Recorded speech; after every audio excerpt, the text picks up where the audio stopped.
Hello. Hello. देखिए equity में आपका जो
हेलो। हेलो। हेलो। हेलो। देखिए आपका सूचना ये है कि शाम की जो क्लास रहेगी भाई रविवार तक बंद रहेगी, कुछ कारणों से मैंने समय नहीं मिल पा रहा है इस समय। इसीलिए सुबह की भी क्लास एक क्लास कम चल रही है। तो इसलिए मैंने आपका मैसेज आज हम भेज देंगे, कल मैसेज भी नहीं जा पाया था। और मैंने सोशल मीडिया पर पूरा नहीं जा पाया था व्यस्तता के कारण। आवाज जा रही है ना? देखिए तो फोन आने लगा। हेलो। ऑनलाइन में आवाज जा रही है ना? देखिए एक बार चेक करिए फोन क्यों आने लगा। ये भी। हेलो। बंद कर दीजिए अब। नहीं तो अभी फोन करके परेशान कर देंगे। देखिए आपका मैंने अभी हम मैसेज भी कर देंगे। शाम वाली क्लास जो होगी आपका संडे तक बंद रहेगी। मंडे से आपका ये चलेगा शाम वाला क्लास। सुबह वाला भी दो ही क्लास चलेगा शनिवार तक। आपका सोमवार से तीनों क्लास चलाया जाएगा। हम भी रविवार तक थोड़ा खाली हो जाएंगे। देखिए जो इक्विटी का आपका सिद्धांत चल रहे थे और हम सिद्धांत जो तीसरा बता रहे थे उसमें ये बता रहे थे कि जो इक्विटी की मांग करता है, यानी कि जो साम्य की मांग करता है उसे स्वच्छ हाथों से आना चाहिए। यानी कि यही सिद्धांत आपको बताया जा रहा था कि साम्य की शरण में आने वालों को स्वच्छ हाथों से आना चाहिए। अब इसका मतलब समझना है। इसके बाद आपका बिहार में मतलब भी पूछा जाता है कि इसका अर्थ क्या हुआ। इसके अर्थ के बाद ये जानना है कि ये जो सिद्धांत हैं आपका किन किन मामलों में अप्लाई होगा, यानी कि उसका प्रयोज्यता जाननी है कि किन किन मामलों में ये प्रयोज्य होता है। इसके बाद हमें इसमें पढ़ना है कि भारतीय विधि में ये जो सिद्धांत हैं, जो बिहार इस समय ज़्यादा पूछ रहा है कि भारतीय विधि में ये सिद्धांत किन किन कानूनों में, और कानून ही नहीं उसका सेक्शन पूछ रहा है कि किन किन सेक्शनों में समाहित हैं। और अंत में इसके अपवाद देखने हैं। अपवाद का मतलब कि किसी व्यक्ति का जो आपका हाथ है वह स्वच्छ नहीं है, फिर भी न्यायालय से अनुतोष की मांग करता है, तो दो अपवाद है और आज उसको डिटेल में आपका सेक्शन वाइज पढ़ाया जाएगा। तो देखिए आपका जो साम्य का ये सिद्धांत है कि साम्य की शरण में आने वाले को क्लीन हैंड से आना चाहिए, इसका मतलब पहले जाना जाता है। देखिए चूंकि साम्य आपका ईमानदारी पर आधारित है, सच्चाई पर आधारित है, गुड कंसेंस या अंतःकरण पर आधारित है, न्याय पर आधारित है, अतः साम्य का ये माने सिद्धांत है कि जो व्यक्ति साम्य या इक्विटी के आधार पर न्यायालय से अपने अधिकार की रक्षा की मांग कर रहा है उसके हाथ स्वच्छ हों। उसके हाथ स्वच्छ हों मतलब ये नहीं कि कोरोना आ रहा है तो सैनिटाइजर लगा के आया हो, कल भी बताया गया। इसका मतलब ये नहीं है कि भोजन करना हो तो हाथ धोकर आया हो। इसका भावार्थ ये हुआ कि उसका जो आचरण है वह गलत न हो। यानी कि इसका मतलब ये हुआ कि उसका कंडक्ट दोषपूर्ण न हो, गलत न हो, उसने आपका कह सकते हैं कि कपट न किया हो, या उसने असाम्य न किया हो। यानी कि असाम्य करने वालों को साम्य कोई सहयोग नहीं करेगा। यानी कि इसका मतलब एक लाइन में ये हुआ कि जो व्यक्ति साम्य की शरण में आ रहा है उसका जो आचरण होगा वह दोषपूर्ण या गलत न हो। यानी कि वह न तो बेईमानी किया हो, न कपट करके आया हो, न अपराध करके आया हो, और न किसी को धोखा दिया हो। क्योंकि साम्य शुरुआती दौर से बताया जा रहा है किस पर आधारित है, सच्चाई पर, ईमानदारी पर, न्याय पर, प्राकृतिक न्याय पर। और पिछली बार बिहार ने पूछ ही लिया था गुड कंसेंस, यानी कि शुद्ध अंतःकरण। जहाँ तक इस सिद्धांत की बात है, इस सिद्धांत को समझाने के लिए एक केस आया जिसे लुटेरों का केस कहा जाता है। किताब में बटमारों का प्रकरण दिया है। तो बटमार का मतलब कि लुटेरे। कल भी बताया गया था आपका कि दो लुटेरे थे और वह लूट किए, और लूट के सामान के बंटवारे में विवाद उत्पन्न हो गया। तो एक लुटेरा चला गया कोर्ट में और सामयिक न्यायालय से मांग किया कि जो हम लोग ये लूट किए हैं उसका आप 50-50 बंटवारा कर दीजिए। तो सामयिक न्यायालय ने कोई रिलीफ नहीं दिया और उल्टा इन लोगों को जेल भेजा। यानी कि इसका मतलब ये हुआ कि ये साम्य न्यायालय में हक मांगने आए थे और ये स्वयं अपराधी थे, स्वयं ये दोषपूर्ण कार्य किए थे। तो जो साम्य की शरण में आए, गलत काम करके आए कि सही काम, सही काम। इसका मतलब एक लाइन में ये हुआ। अब ये जो आधार सूत्र हैं ये किन किन मामलों में लागू होता है और भारत में इसे किन किन कानूनों की किन किन धाराओं में समाहित किया गया है, अब एक एक करके ये देखना है। तो पहले सिद्धांत का मतलब देखना था। इसके बाद आपका कहा ये जो सिद्धांत हैं ये पक्षकार के भावी और भविष्यकालीन माने वर्तमान और आपका भावी दोनों आचरणों पर विचार करता है। यानी कि पहले इसका आचरण क्या था और आज आचरण इसका क्या है। यानी कि पहले कौन सा काम किया था गलत, आज भी गलत किया है, दोनों पर विचार किया जाता है, वर्तमान और भूत दोनों पर। इसके बाद आइए देखा जाए इस आधार सूत्र की प्रयोज्यता। प्रयोज्यता माने एप्लीकेशन। एप्लीकेशन का मतलब कि किन किन मामलों में ये मैक्सिम लागू होती है। तो पहला हम देखते हैं आपका ट्रस्ट का मामला, न्यास का मामला। माने सभी कानूनों में हम जोड़ते भी रहेंगे इसी समय। देखिए आपका जहाँ तक न्यास की बात है, यानी कि न्यास के अंतर्गत उपचार और दायित्व के मामले में ये मैक्सिम लागू होती है। जहाँ तक न्यास की बात है, फिर एक आपका न्यास का उदाहरण बताया जाए और तब आपका उसमें कपट करवाया जाए और ऐसे कपटी को कोई सहयोग शामिल नहीं करेगा। तो आप और देखिए आपका न्यास पहले फिर एक बार समझिए, कल भी मैं बताया था।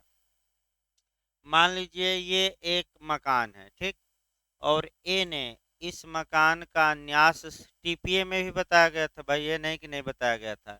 इस मकान का क्या बना दिया, ट्रस्ट या न्यास। न्यास का मतलब ये होता है बिलीव करना। बिलीव करना मतलब क्या, विश्वास करना। और इसके इस मकान के देख रेख के लिए ए ने एक ट्रस्टी या न्यासी नियुक्त किया। तो न्यासी कौन हो गया, बी। अब कल टीपीए की धारा 5 में बताया गया था कि क्या ए स्वयं न्यासी बन सकता है कि नहीं, बन सकता है। तो ए जब न्यास का सृजन कर रहा था उस समय स्वामी था और जब न्यास न्यास का हेड बन गया तो उसकी हैसियत बदल गई। किस रूप में हो गया? न्यासी। अब ये जो मकान से न्यास बनाया गया था, ये इसलिए बनाया गया था कि आपका इस मकान का प्रयोग बच्चों की शिक्षा के लिए किया जाएगा। यानी कि यहाँ बच्चे आएंगे और क्या करेंगे? पढ़ेंगे शिक्षा के लिए, कम फीस में या आपका फ्री में, जो भी हो। अब देखिए इसमें आपका क्या होता था, इसमें आपका ये होता था कि अगर कोई व्यक्ति न्यास के प्रवर्तन के लिए आपका कोर्ट में आता था और एक पूर्व कल्पना लेकर आता था, यानी कि पहले से एक दिमाग में माइंड मेकअप करके आता था कि हम जा रहे हैं न्यास को लागू कराने, तो अन्य लोगों से हम फ्रॉड करेंगे। यानी कि मान लीजिए न्यासी हैं, न्यास को लागू कराने जा रहा है और इसका उद्देश्य ये है, पहले से दिमाग में माइंड मेकअप किया है, या तो न्यासकर्ता या बच्चों यानी कि हितग्राहियों के साथ हम क्या करेंगे? फ्रॉड। तो न्यायालय जो थे, ऐसे हितग्राही अगर हितग्राही करते हैं तब भी, या ऐसे न्यासी को कोई सहयोग नहीं देते थे जो दिमाग में न्यास के लिए आया है पूर्व कल्पना करके। और क्या पूर्व कल्पना किया है कि हम क्या करेंगे? फ्रॉड। इसके लिए आपका केस से और अच्छा आएगा। केस देखिए, ओबर्टन बनाम वाइनिस्टर का केस है। ओ ओबर्टन ओबर्टन वर्सेज वाइनिस्टर, वाइनिस्टर का केस है। और इसके यह केस आपका काफी महत्वपूर्ण भी है। और इस केस का पहले एक उदाहरण देखा जाए और तब इस केस को समझा जाए। इस केस में हुआ क्या, देखिए ध्यान से। एक हितग्राही था और उसे धन प्राप्त करना था। नियम ये था कि जब ये हितग्राही यानी कि बेनिफिशियरी मेजर हो जाएगा तब इसे धन दिया जाएगा। तो उसने हितग्राही ने किया क्या कि जब वह 18 वर्ष से कम था तभी एक फर्जी सर्टिफिकेट पेश कर दिया कि मैं अब वयस्क हो गया हूं और जो धन हमें वयस्क होने पर मिलना है वह हमें दे दिया जाए। तो न्यासी ने हितग्राही को वह धन दे दिया। उसके बाद जब वह वास्तव में वयस्क हो गया तो फिर से मुकदमा किया न्यासी पर कि हमें पुनः उस धन को दिलवाया जाए, क्योंकि उस समय मैं झूठ बोला था, मैं फ्रॉड किया था और अपनी उम्र को मैं क्या किया था? छुपा लिया था। तो साम्य ईमानदारी पर आधारित है, आपका सच्चाई पर आधारित है। साम्य की शरण में जो आ रहा है वह स्वयं कपटी न हो, स्वयं उसका दोष न हो। तो आप लोग बताइए कि जो धन दोबारा एक बार वह धन पा लिया गलत तरीके से, अब फिर उसी धन की मांग कर रहा है, तो क्या साम्य उसकी कोई सहायता करेगा कि नहीं? नहीं करेगा। क्यों नहीं करेगा? क्योंकि उसका आचरण ही क्या रहा है? दोषपूर्ण।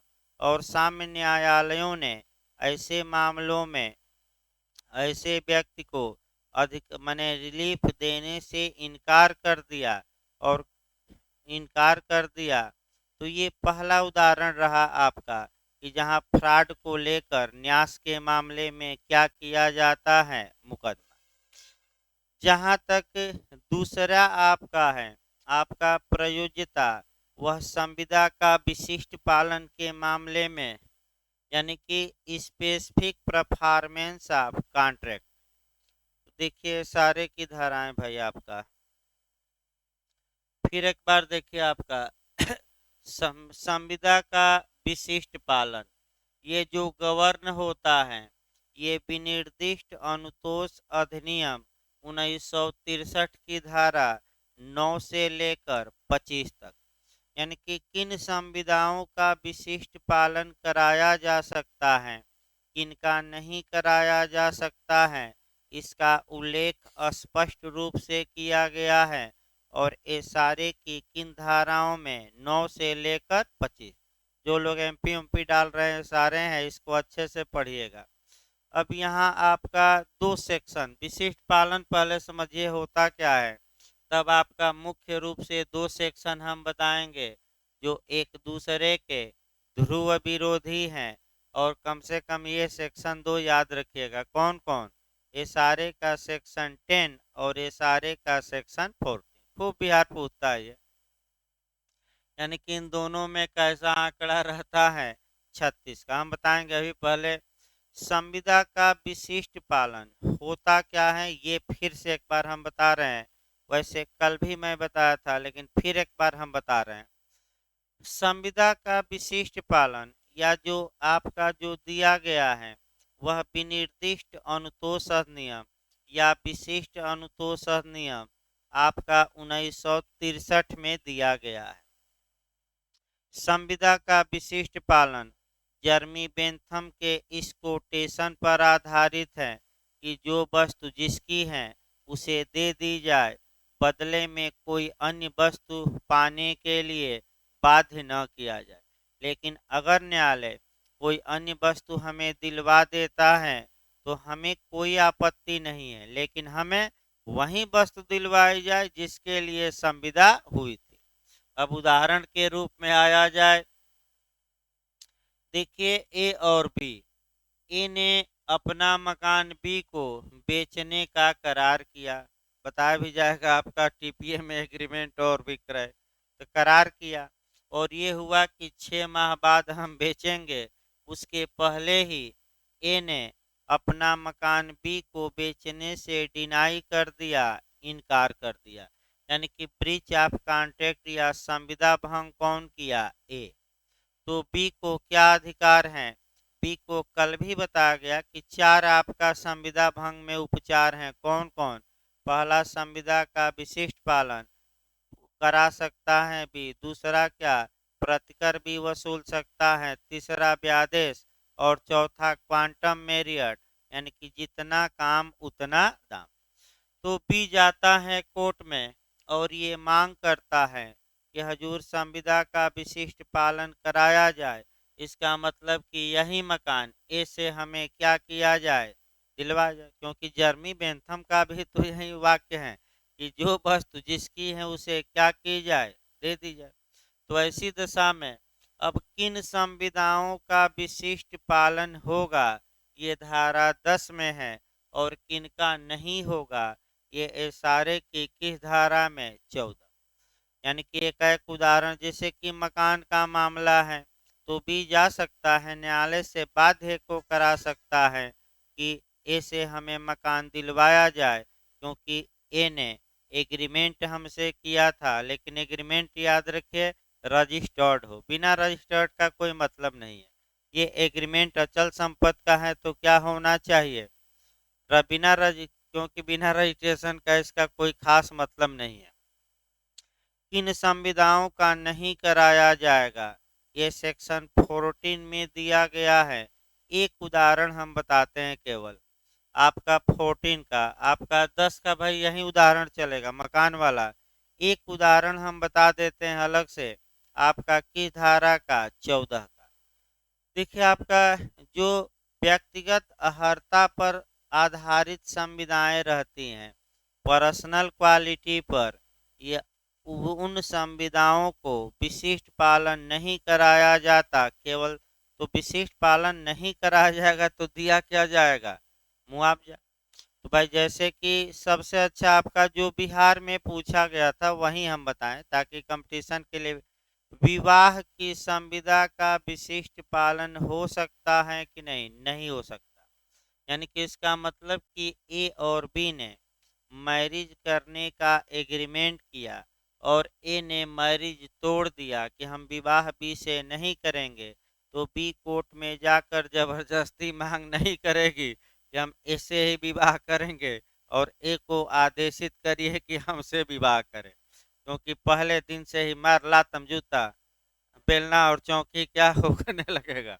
यानी कि कोई कानून ऐसा नहीं है जो जबरदस्ती एक दूसरे को साथ रख सके, आज तक कोई कानून न बना और न बन पाएगा। तो ऐसी दशा में आपका माने जीवन नरकीय हो जाए, यानी कि आपका फूल में कांटे हैं तो कांटों को हटा दिया जाए, इसके लिए अच्छा है कि बी मुकदमा कर सकती हैं, लेकिन केवल किसकी मांग कर सकती हैं कि इन्होंने सगाई के बाद हमसे विवाह तोड़ा है, एक दिन पहले ये फरार हो गए, अतः इनसे हमें क्या दिलवाया जाए, कंपसेशन। और दहेज दहेज भी लिए थे, उसका भी 2-4 मुकदमा, वो तो अलग बात है। तो इसमें आइए देखा जाए, हमें ये देखना था मुख्य रूप से, तो उदाहरण बताया गया समझने के लिए। इसमें मुख्य रूप से हमें ये देखना है कि संविदा के विशिष्ट पालन के मामले में जो व्यक्ति संविदा के विशिष्ट पालन के लिए कोर्ट जा खटखटा रहा है, तो इस उदाहरण में कौन खटखटाया था मकान में, मकान के लिए कौन गया था, बी। इसका उस मामले में कोई दोष न हो, यानी कि बी ने ऐसा कोई कंडक्ट या आचरण न दर्शाया हो जिससे कि संविदा के विशिष्ट पालन के विपरीत प्रभाव पड़ा हो, यानी कि बी ने आपका ईमानदारी बरती हो, सच्चाई बरती हो, और बी का आचरण गलत नहीं होना चाहिए, क्योंकि ए ने तो अपना आचरण दर्शा ही दिया है कि हम नहीं बेचेंगे। इसका मतलब एक लाइन में ये हुआ कि जो व्यक्ति संविदा के विशिष्ट पालन की मांग कर रहा है, अगर वह दोषपूर्ण आचरण का दोषी है, तो न्यायालय संविदा का विशिष्ट पालन का आदेश देने से या डिक्री देने से क्या कर सकते हैं, इनकार। यानी कि किसका कोई दोष नहीं होना चाहिए उस उदाहरण में, ए का कि बी का, बी का। तीसरा देखिए, इंजक्शन या व्यादेश के मामले में, वो भी काफी महत्वपूर्ण है। यानी कि अगर कोई व्यक्ति न्यायालय से इंजक्शन या व्यादेश, यानी कि एक प्रकार का आदेश, चाहे सकारात्मक हो या नकारात्मक, जारी कराना चाहता है, तो व्यादेश के मामले में भी आगे आपको बताया जाएगा, सीपीसी में भी, एसआरए में भी, दोनों में आएगा। और व्यादेश या इंजक्शन के मामले में जो व्यक्ति व्यादेश की मांग कर रहा है, उस व्यक्ति का जो आचरण होना चाहिए वह दोषपूर्ण न हो, क्योंकि जो स्वयं दोषी है, न्यायालय उसके फेवर में इंजक्शन जारी करने से क्या कर सकते हैं, इनकार।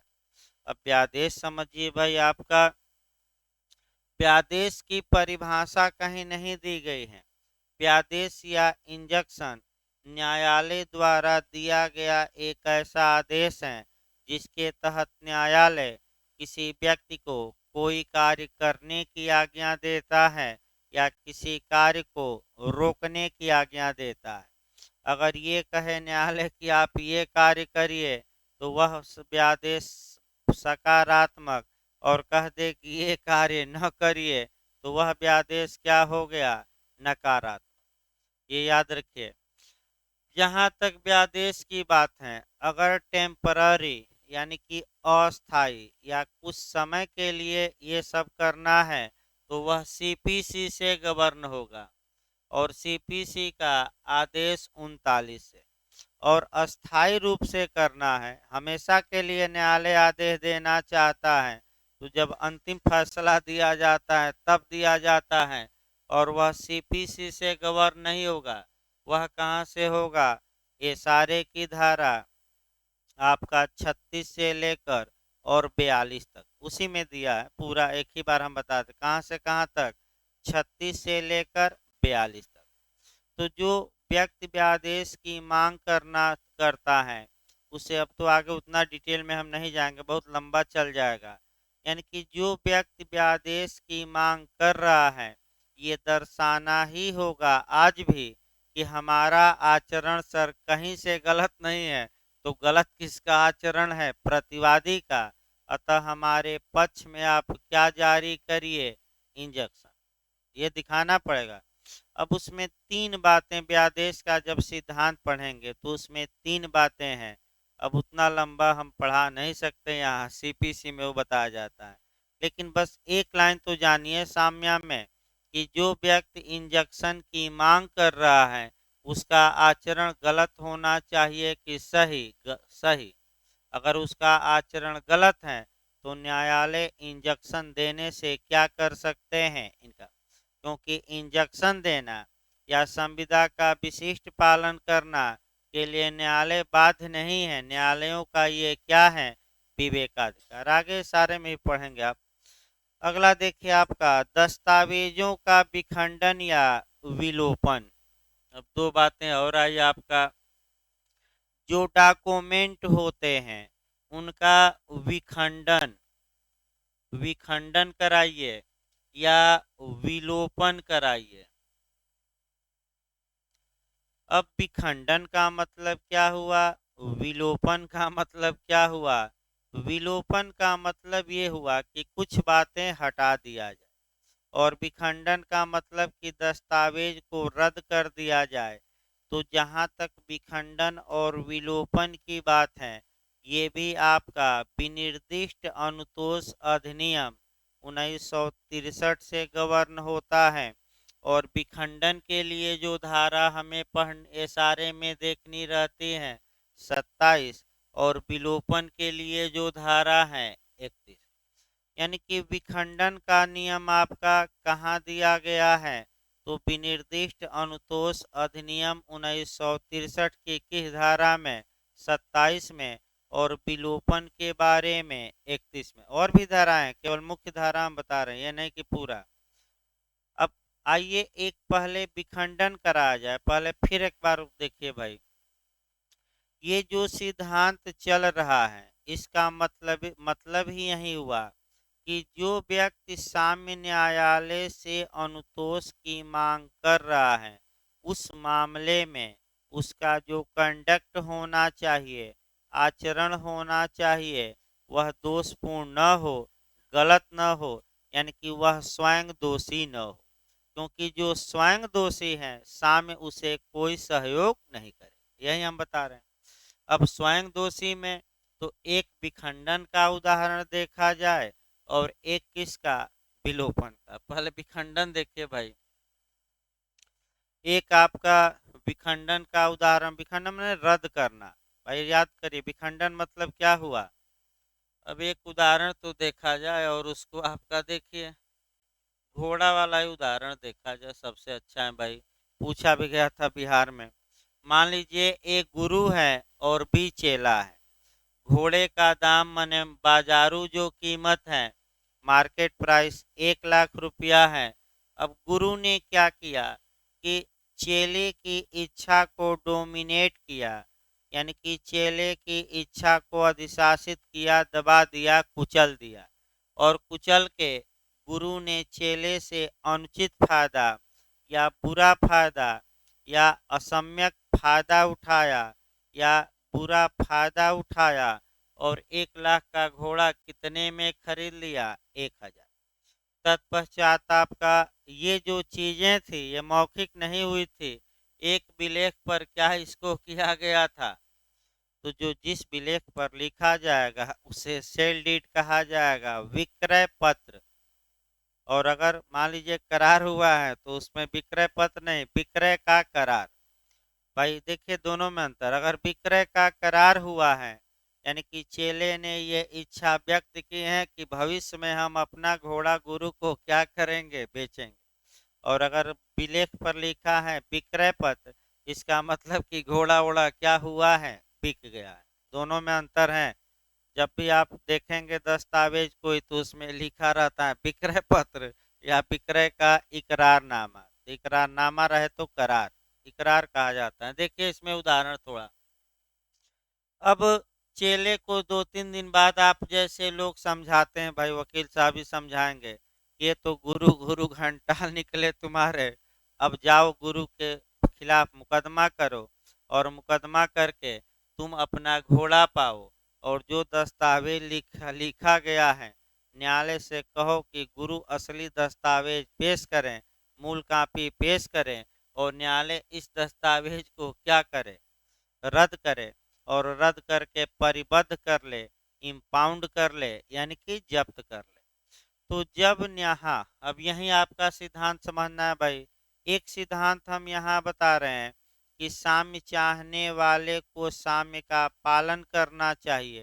यानी कि जब चेला गुरु के खिलाफ मुकदमा किया, ये दस्तावेज रद्द करा दिया, अपना घोड़ा पा लिया, तो चेले को भी जो गुरु का हक है देना चाहिए। तो गुरु से कितना पैसा लिया था? 1,000। तो वापस करे कि न करे? करे। क्यों करे? क्योंकि जो पहला सिद्धांत हम बताए थे कि साम्य चाहने वाले को साम्य का क्या करना चाहिए? पालन। अब इसमें दूसरा सिद्धांत आपको देखना है कि साम्य की शरण में आने वालों को स्वच्छ हाथों से आना चाहिए। इसका मतलब ये हुआ कि जब भी न्यायालय में आता है और न्यायालय से मांग करता है कि हजूर ये जो विक्रय विलेख है इसको विखंडित किया जाए, रद्द किया जाए, हमारा घोड़ा वापस किया जाए, तो कानून ये कहता है कि जो बी का आचरण होना चाहिए वह कपटपूर्ण नहीं होना चाहिए, दोषपूर्ण नहीं होना चाहिए। यानी कि अगर बी की ही गलती है तो बी के पक्ष में न्यायालय डिक्री प्रदान करने से इनकार कर सकते हैं। यानी कि दस्तावेज को रद्द करने से क्या कर सकता है? इनकार। लेकिन कब? जब बी ने क्या किया हो? दोषपूर्ण आचरण, गलत आचरण, यानी कि बी ने ही फ्रॉड कर दिया हो और फ्रॉड करके आया हो कि हमारा क्या दिलवा दीजिए? घोड़ा, और ये दस्तावेज भी क्या करिए? रद्द। ये अगला इसमें विलोपन देखिए भाई। जहां तक विलोपन का मामला है, विलोपन मतलब कि कुछ चीजों को विलोपित कर देना, हटा देना, पूरा नहीं। अब कुछ चीजों को कैसे हटाया जाता है? तो जैसे कि आपका कई बार होता है, रकम के मामले ज्यादा है, किसी दस्तावेज में लिखा गया है आपका, इसीलिए देखिए जो भी रकम लिखी जाती है, जो भी डेट लिखी जाती है, वह आपका शब्दों में भी लिखा जाता है और अंकों में भी, ताकि कहीं कोई समस्या न हो। अगर शब्द और अंक में लिखा है और विवाद उत्पन्न हो गया, शब्द में कुछ और लिखा है और अंक में कुछ और, तो बताइए जो लोग एमपी दे रहे हैं, तो ये paragraph में लिखित अधिनियम में स्पष्ट लिखा गया है कि अगर शब्द और अंकों में भिन्नता हो तो किसको वरीयता दी जाएगी? बताइए, शब्द को कि अंक को? शब्द को। यानी कि मान लीजिए 25,000 लिखा गया है शब्दों में और आपका अंक में लिख दिया गया 25 लाख, तो कौन मान्य होगा? 25 लाख की 25,000? तो यहाँ जो 25 लाख शब्द में गलती हो गई, तो न्यायालय से मांग करेंगे कि हजूर ये जो एक जो जीरो लगा है इसको विलोपित करिए और हमें माने हमें विलेख में संशोधन की क्या दीजिए? इजाजत। और ये जो शब्द है इसको क्या करिए? तब बताइए विलोपित की मांग कौन कर सकता है? जो स्वयं कपट करके लिखवा दिया हो कि न लिखवाया हो? तो इसका उदाहरण आपका एविडेंस में हम बता रहे हैं, एक उदाहरण कम से कम दिया जाए भाई, क्योंकि एक उदाहरण एविडेंस का दिया जाए, पूछा भी जाता है, और वह एविडेंस की धारा 126, यही उदाहरण सेम आएगा। देखिए आपका दूसरा थोड़ा रूप चेंज रहेगा। सेम उदाहरण मान लीजिए ए क्लाइंट है, क्लाइंट माने मुवक्किल है, मुवक्किल माने कक्षीकार, और अपने आपका अधिवक्ता के पास, यानी कि इसका मतलब ये हुआ कि अपने वकील साहब के पास जाता है, दस्तावेज देता है कि बी मने, और ये कहता है किसी हमारा 10,000 रुपया उधार लिया है, आप मुकदमा करिए और हमें 10,000 रुपया सी से क्या करिए? दिलवाइए। वकील साहब दस्तावेज देखते हैं, मुकदमा तैयार करके लड़ना शुरू करते हैं, तो 10,000 का आपका फिर आता है तो देखते हैं कि कितना लाख हो गया? 1 लाख। यानी कि क्लाइंट ने ही क्या किया? फ्रॉड कर दिया। तो बताइए ये जो संसूचना है क्या प्रकटन से संरक्षित है कि नहीं? नहीं है। मैंने वकील साहब को बुलाकर ये पूछा जा सकता है कि जब आपका क्लाइंट आया था तो रकम दस्तावेज में कितनी थी? तो ये भी बहुत घोटाला लोग करते थे, इसीलिए मैं बता दूं, जब भी आपका ये सब लिखा जाता है शब्द में भी और किस में, अंकों में। और एनआईए स्पष्ट कहता है कि दोनों में मतभेद होने पर जो शब्द वाला लिखा गया है, क्योंकि उसमें काट छांट नहीं, और इसमें तो आपका क्या कर दीजिए, एक जीरो ही तो बढ़ाना है आगे भाई, इसीलिए वनली लिखा जाता है। बैंकों में देखिएगा वनली, वनली माने मात्र इतना, यानी कि इससे अधिक नहीं। तो आगे देखिए भाई, ये तो दस्तावेजों का विखंडन और विलोपन के मामले में भी नियम लागू होगा। अब इस प्रकार ये सिद्धांत किन किन मामलों में लागू होता है, हम ये बताएं। अब इस सिद्धांत के अपवाद तब थोड़ा भारत में जोड़ा जाए।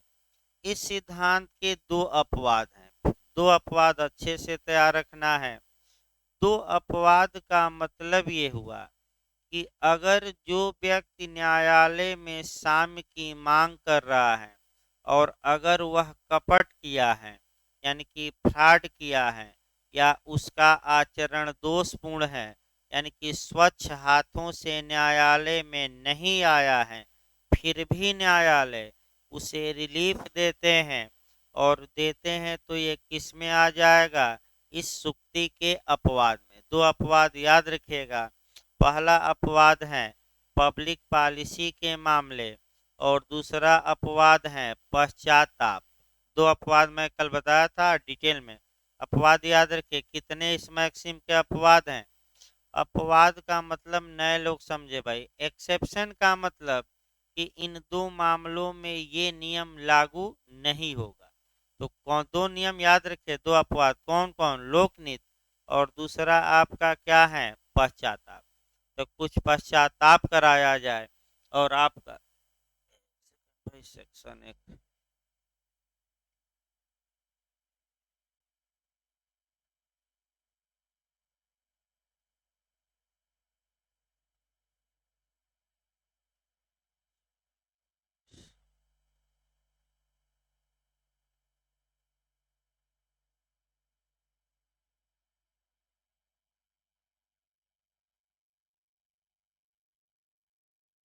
ठीक है देखिए भाई, आपका जहां तक एक्सेप्शन, पहला एक्सेप्शन अच्छे समझिए उसको, और फिर दूसरा भी, और उसको भारत में कहाँ कहाँ ये अपवाद मान्य है, हमें उनको भी देखना, एप्लीकेशन महत्वपूर्ण है। जिस मामले में पब्लिक पॉलिसी का मामला हो, लोकहित का मामला हो, तो लोकहित के मामले में जो व्यक्ति न्यायालय में वाद दायर करता है, वह केवल अपने लिए नहीं करता, बल्कि समाज की भलाई के लिए करता है, या अन्य लोगों के पक्ष में भी रिलीफ मांगता है। अतः ऐसी दशा में न्यायालय मुकदमा दायर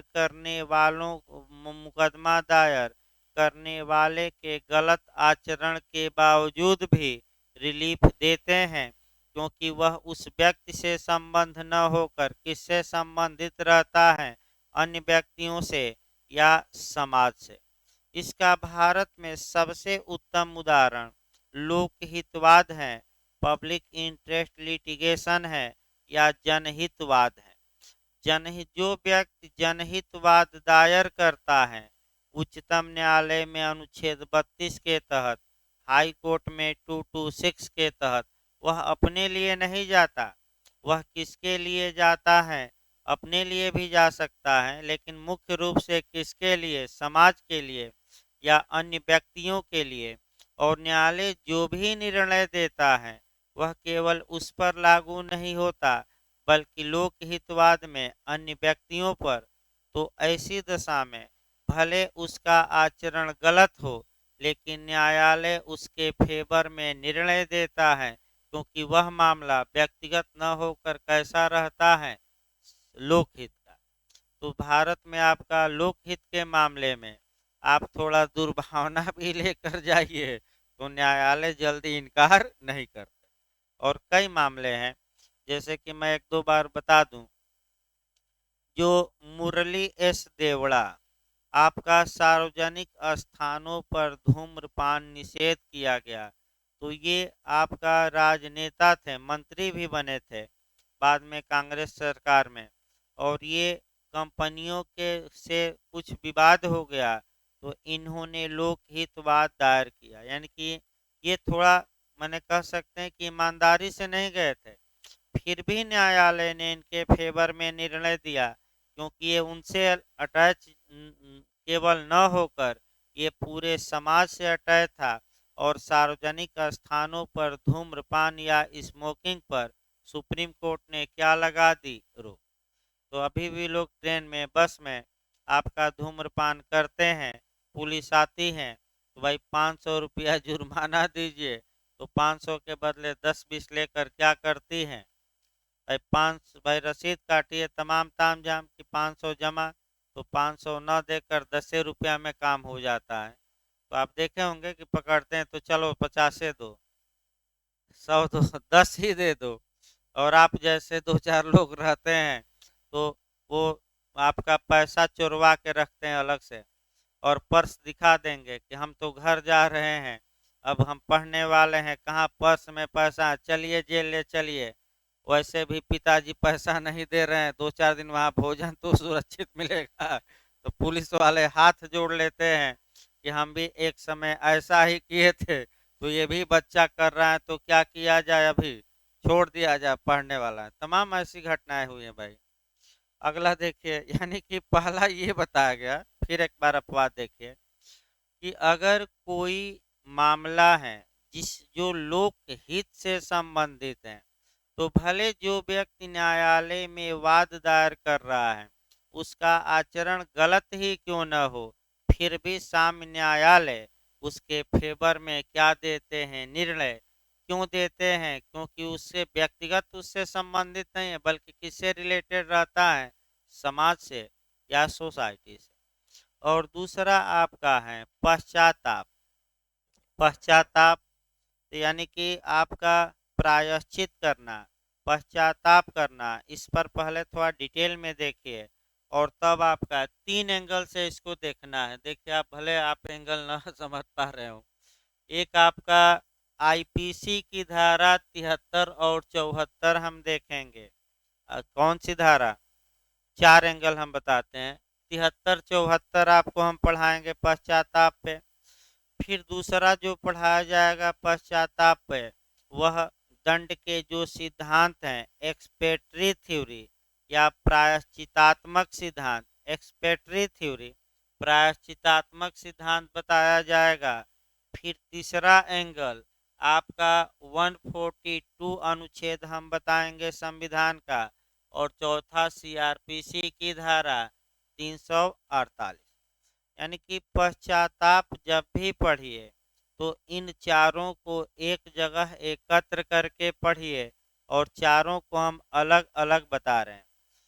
देखिए, जो व्यक्ति, पहले सामान्य नियम देखा जाता है, जो व्यक्ति कपट किया है या जिस व्यक्ति के हाथ गंदे हैं या जिस व्यक्ति ने असाम्य बरता है या जिस व्यक्ति ने दोषपूर्ण आचरण दर्शाया है, सामान्य नियम ये है कि साम्य उसकी कोई सहायता नहीं करेगा, लेकिन आपका पश्चाताप करना इसका अपवाद है। यानी कि जो व्यक्ति असाम्य बरता है, दोषपूर्ण आचरण दर्शाया है, अगर वह पश्चाताप कर ले यानी कि माफी मांग ले, तो ऐसी दशा में न्यायालय, साम्य न्यायालय ईमानदारी से माफी मांगे, ये नहीं कि उसमें भी कपट कर दे, ईमानदारी से माफी मांग ले तो साम्य न्यायालय उसको माफ कर देते थे, उसके पक्ष में फैसला सुनाते थे, भले उसका आचरण क्या होता था, गलत। अब इसी सिद्धांत को आपका समाहित हमें करना है भारत में, तो पहले विधि शास्त्र में देखिए, सामंत ने दंड के 5 सिद्धांत बताए हैं और पांचों सिद्धांतों में आपका पिछली बार पूछा गया था जे में कि कौन सा सिद्धांत सबसे उत्तम माना जाता है, तो रिफॉर्मेटिव थ्योरी या सुधारात्मक, पिछली बार 2018 में आया है। वैसे जूरिस्प्रूडेंस यूपीजे आ जाएगी तो फिर एक बार थोड़ा स्पीड में पढ़ाना पड़ेगा 10 दिन, यानी जो कठिन कठिन सब्जेक्ट हैं, जो कम समझ में आते हैं, वो तो 2-3 अच्छे से बताना ही पड़ेगा स्पीड बढ़ा के। वैसे पूरा वीडियो भाई आपका उपलब्ध है जूरिस्प्रूडेंस का, जो देखना चाहते हैं तो आपका वीडियो उपलब्ध है और पढ़कर आप देख सकते हैं, कोई उसमें नहीं है। लेकिन आपका ऐप में उपलब्ध है भाई, आपका अंतर्राष्ट्रीय संगठन का है, आपका जूरिस्प्रूडेंस का है। फिर एक बार देखिए इसमें पश्चाताप में, पहले एक्सपेक्टरी थ्योरी को हम बता रहे हैं। देखिए आपका जो प्रायश्चितात्मक सिद्धांत है वह सिद्धांत क्या कहता है। इस सिद्धांत के अनुसार किसी अपराधी को दंडित करके जेल में इसलिए रखा जाता है ताकि वह जेल में कुछ दिनों तक रहेगा तो अपने किए पर पछतावा करेगा, आत्मग्लानि करेगा, यानी कि उसका हृदय आत्मग्लानि के बाद एक समय ऐसा आएगा कि उसका हृदय शुद्ध हो जाएगा, और जब हृदय शुद्ध हो जाए तो उसे जेल से क्या किया जाए, रिहा। ये आपका प्रायश्चितात्मक सिद्धांत बताता है। इस सिद्धांत को आपका समाहित किया गया है। आपका ये राजस्थान जे का क्वेश्चन है कि प्रायश्चितात्मक सिद्धांत कहाँ समाहित किया गया है, तो आपका जवाब रहेगा आईपीसी की धारा 73 और 74 में एकांत परिरोध, यानी कि एक कोठरी में क्या करना, रख देना ताकि चिंतन मनन करे। चिंता नहीं, चिंता बड़ी खतरनाक होती है। वो चिंता नाम नहीं, ये नहीं कि चिंता नाम होता है, वो चिंता बड़ी खतरनाक होती है। और जब मैं हूँ तो चिंता की क्या आवश्यकता है भाई। मैं हूँ तो बार बार कहता हूँ कि चिंता नहीं, चिंतन करिए, मनन करिए, लेकिन चिंता न करिए। बस पढ़िए जितना पढ़ाया जाए, उससे अधिक भी ना पढ़िए। किताब होता भले ना पढ़िए, ये सब किताब में थोड़े मिलेगा, पढ़कर देख लीजिएगा। आप एक बार किताब सामने की पढ़िए और ये मिल जाएगा तो बताइएगा, ये सब किताबों में नहीं, ये सब भाई। देखिए आपका तो 73 और 74, इसके बाद आपका देखना है अनुच्छेद 142 पहले देखा जाए, माने पश्चाताप कराया जाए। अगर उच्चतम है, एक और अनुच्छेद है भाई, देखिए आपका भूल गया आदमी, 129, 142 जब भी पढ़िए उसी के साथ हम कौन सा अनुच्छेद पढ़ेंगे, 129।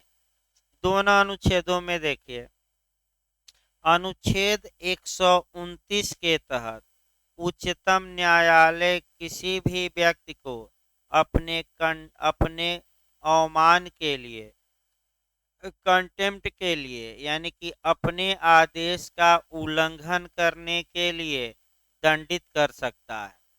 ये किस अनुच्छेद में है, 129। ये पावर 142 में भी है। आपका 142 में उच्चतम न्यायालय में ये शक्ति निहित है, अंतर्निहित है, समाहित है या वेस्टेड है। क्या शक्ति, स्पष्ट बैरक लिखता है कि उच्चतम न्यायालय अपने अवमान के लिए क्या दे सकता है, किसी को दंड, यानी कि दोनों जगहों पर है, 129 में भी और किसमें, आपका 142 में। अगर उच्चतम न्यायालय किसी को कंटेम्प्ट ऑफ कोर्ट के लिए नोटिस जारी करता है और दंड दे देता है, वैसे दंड के पहले ज़्यादा लोग माफ़ी मांग लेते हैं, तो माफ़ी मांगने पर, प्रायश्चित करने पर उच्चतम न्यायालय क्या करता है, छोड़ देता है। लेकिन दंड दिलवा जाए उसके बाद माफ़ी, जैसे कि एक उदाहरण आपका राहुल गांधी जी हैं, कल बताया भी गया था, इन्होंने कहा कि चौकीदार चोर हैं, ये तो उच्चतम न्यायालय ने ही कह दिया। तो उच्चतम न्यायालय ने नोटिस जारी किया कि मैं कब कहा हूँ कि चौकीदार चोर हैं, ये तो हमारा नाम लेकर हमारी अवमानना किए हो, क्यों न कंटेम्प्ट के लिए तुम्हें दंडित किया जाए। तो जाकर, अभी दंडित नहीं हुए तब तक जाकर क्या मांग लिए, माफी। प्रशांत भूषण जी भी थे, अपना सोशल मीडिया पर कुछ ये कर दिए, उसके बाद सुप्रीम कोर्ट ने अवमानना की कार्रवाई चली और सुप्रीम कोर्ट ने ये कहा कि आप माफ़ी मांग लीजिए, पश्चाताप कर लीजिए कि आपने गलती की है, हम आपको क्या कर देंगे, भले आप दोषी हों। लेकिन प्रशांत भूषण ने माफ़ी नहीं मांगा और कहा कि हम माफ़ी नहीं मांगेंगे, तो माफ़ी नहीं मांगेंगे तो नाम मात्र का आपका दंड दिया गया और 1 रुपये का जुर्माना लगाया गया कि आप 1 रुपया जुर्माना क्या करिए। भाई माफी नहीं मांगे, माफी मांग लेते तो पश्चाताप कर लेते, तो भले इनका आचरण गलत था, सुप्रीम कोर्ट क्या कर देता, माफ। अगला उदाहरण देखिए। एक उदाहरण आपका ऐसा दिखाया जाए जिसमें सजा हो गई उसके बाद माफी मांगी गई। अनुच्छेद 142 के तहत उच्च देखिए आपका एक कर्णन साहब थे, कल भी बताया गया, हाई कोर्ट के जज थे और हाई कोर्ट के जज होते हुए उन्होंने सुप्रीम कोर्ट को लिखा कि ये जज भ्रष्ट हैं, ये पैसा लेते हैं इत्यादि। फिर सुप्रीम कोर्ट ने जांच बैठाई और जांच बैठाई उसके बाद कर्णन अनाप शनाप बोलने लगे, सुप्रीम कोर्ट पर भी अटैक कर दिए। सुप्रीम कोर्ट ने आदेश दिया, उसका भी पालन नहीं किए, तो सुप्रीम कोर्ट ने आपका कलकत्ता के यानी कि पश्चिम बंगाल के डीजीपी को वारंट जारी किया और डीजीपी को आदेशित लास्ट में किया कि इनको गिरफ्तार करके सुप्रीम कोर्ट में लाया जाए। अब भाई पुलिस वालों के हाथ पैर फूल गए, तो हजारों पुलिस वाले उनके घर को जाकर घेर लिया। अब यहाँ दो धारी तलवार है। पहला धारी ये है कि अगर हम सुप्रीम कोर्ट के आदेश का पालन नहीं किए तो हम भी चले जाएंगे, नौकरी भी चली जाएगी, और जज को गिरफ्तार करने में भी डर रहे थे। तो पूरे हजारों पुलिस वाले उनके घर को घेर लिए थे। उसके बाद उन्होंने समझाए पुलिस वाले, तो वह स्वतः आत्मसमर्पण कर दिए, गिरफ्तार हुए, तिहाड़ जेल में गए और उसके बाद से जो राजनीति होती है उसका सहारा लिए। उस समय की कंडीशन देखिए क्या थी। अभी हमारे राष्ट्रपति नए नए चुने गए थे और वह दलित समाज के थे, वो राष्ट्रपति भी हैं, कर्णन साहब भी हैं। तो राष्ट्रपति के हैं तो तुरंत गुहार लगा दिए कि आप अनुच्छेद 72 का पालन करते हुए, माने अधिकार का अपना पालन करते हुए हमें माफ करिए, हमें दलित होने के कारण सुप्रीम कोर्ट क्या कर रहा है, परेशान।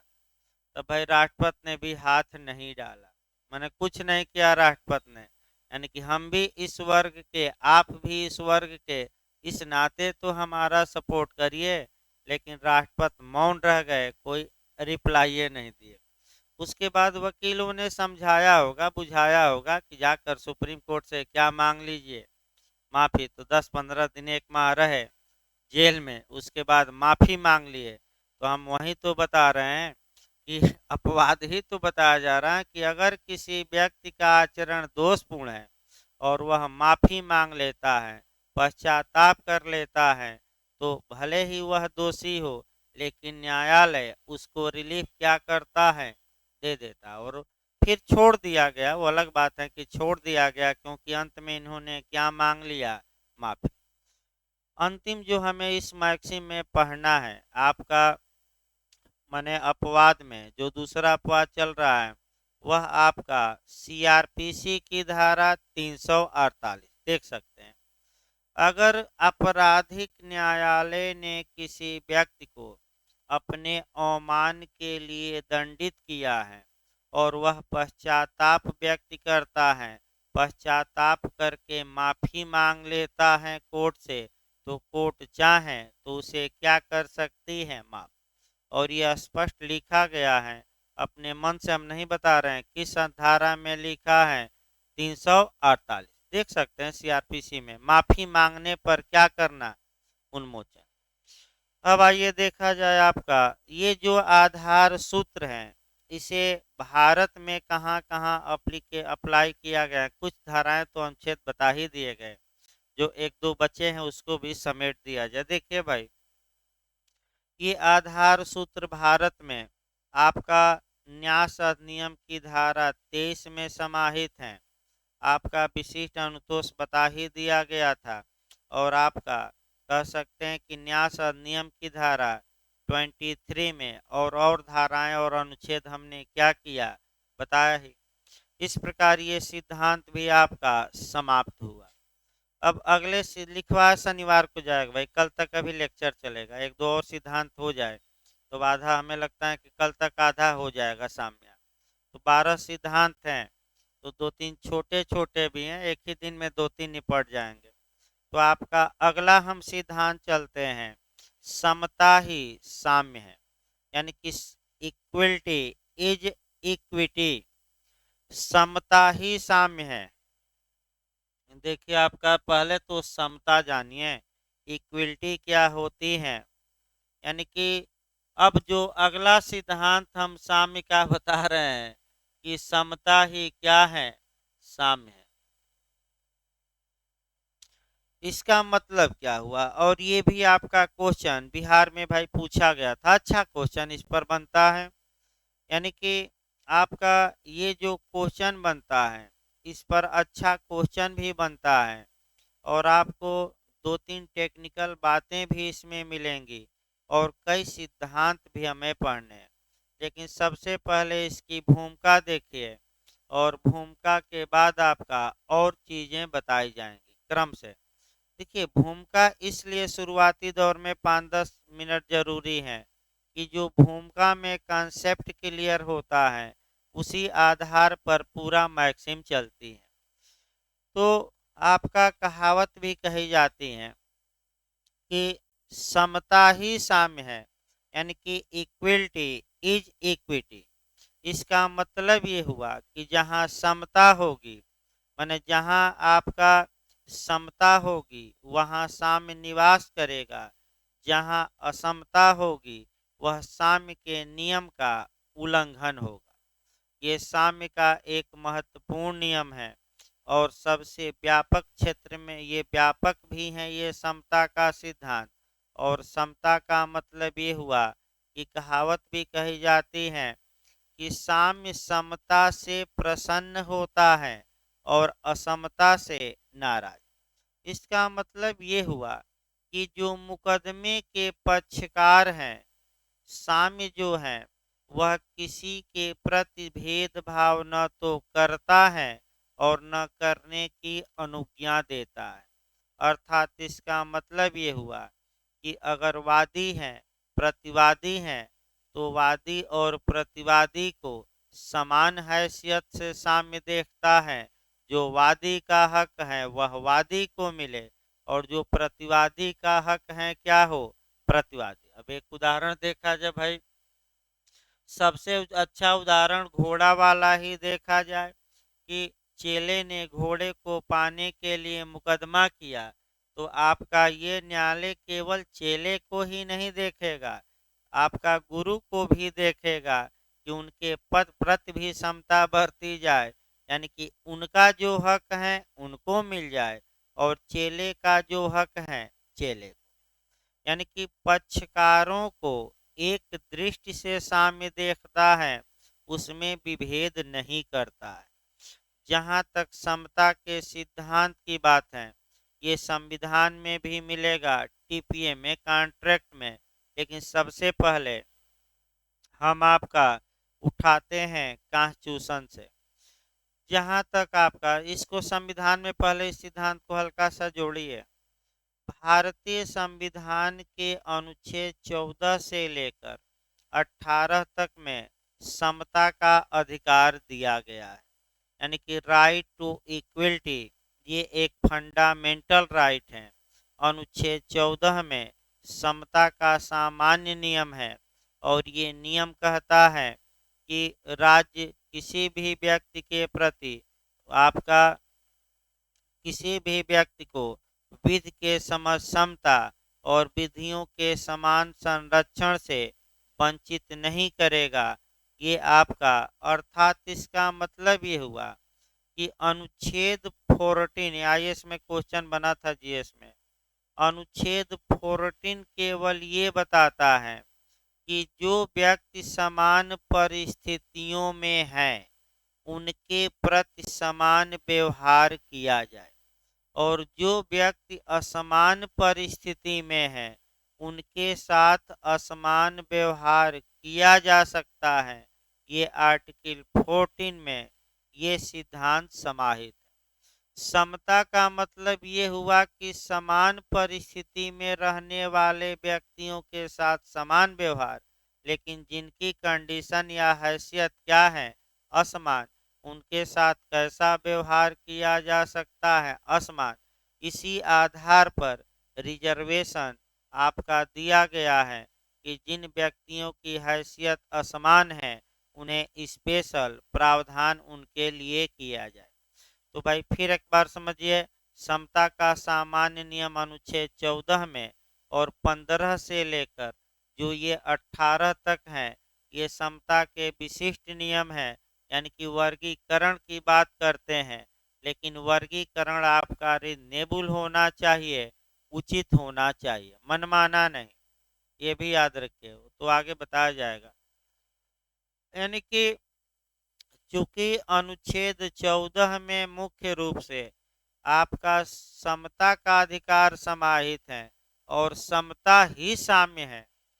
भाई समता ही तो साम्य हम बता रहे हैं, अर्थात इसका मतलब ये हुआ कि अनुच्छेद 14 मुख्य रूप से साम्य का ही नियम है, क्योंकि समता को ही कई विद्वानों ने क्या कह रखा है, साम्य।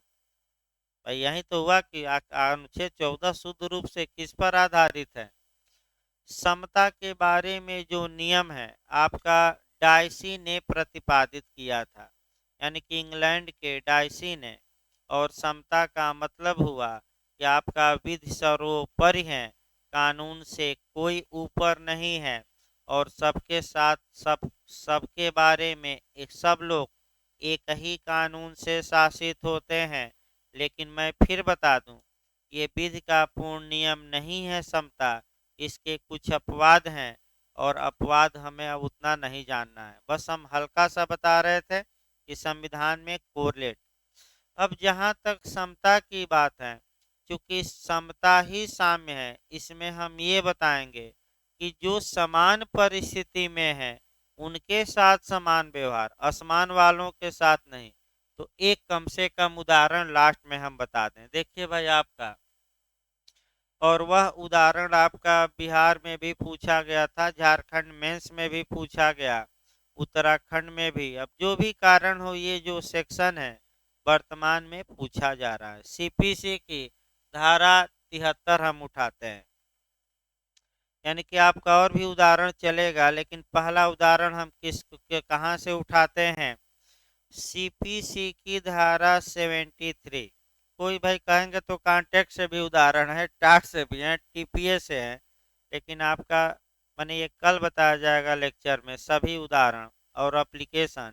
लेकिन अभी आपको जो एक उदाहरण समझना है कि साम्य ये कहता है कि जो व्यक्ति समान परिस्थिति में है उनके साथ समान व्यवहार, लेकिन अगर उनकी हैसियत असमान है तो उनके साथ असमान व्यवहार किया जा सकता है। और अच्छे से इस उदाहरण को देखिए, प्रोपोर्शनल डिस्ट्रीब्यूशन यानी कि आनुपातिक वितरण।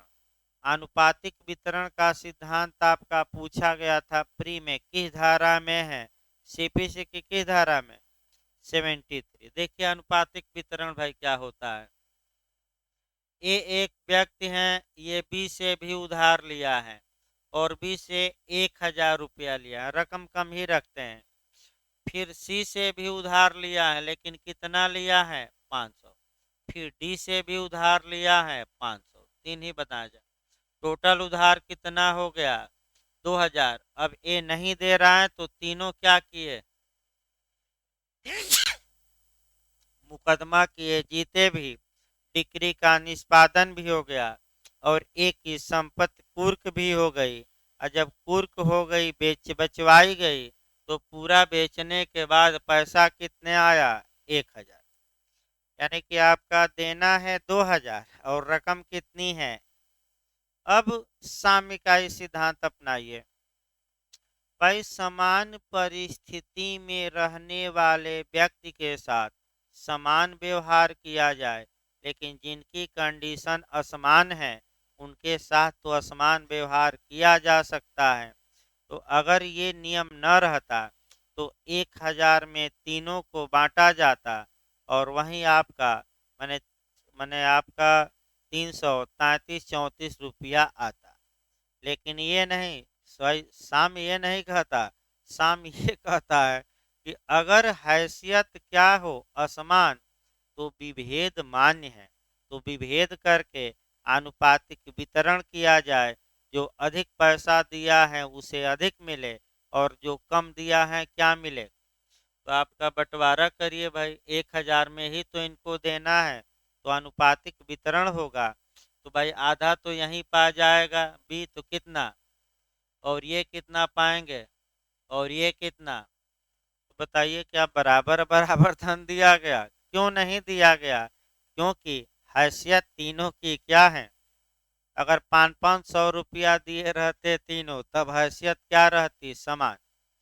तो ये आपका कल और डिटेल में हम चलेंगे कि आपका समता ही साम्य है। यानी ये अच्छे से पढ़ना है, यहाँ से बिहार में बहुत